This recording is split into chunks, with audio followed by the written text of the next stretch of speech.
In the dark corners of an ancient temple, archaeologists search for damage. Scanning with their lights, they reveal cracks in the ceiling. The ceiling is a little bit fell down, so very dangerous condition. But the impact of last month's earthquake is much more than cracks in the dark. Around 400 religious monuments here in the ancient city of Bagan were damaged.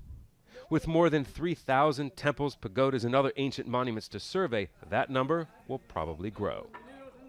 Hundreds of people from across Myanmar have come to help. To them, Bagan is sacred ground.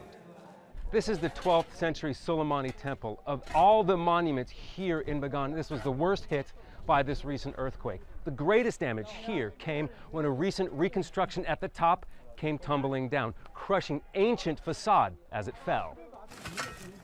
In the decades after an earthquake in 1975, the then military government rebuilt parts of the monument, going beyond conservation of the ancient ruins. In August's earthquake, these new sections were more impacted than the original architecture.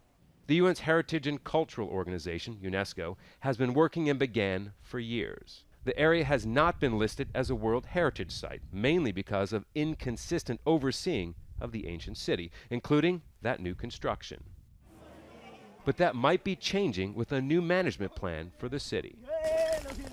Very clearly, the present government is very dedicated to ensuring that this process is done correctly. And we have support, it seems, from the highest positions.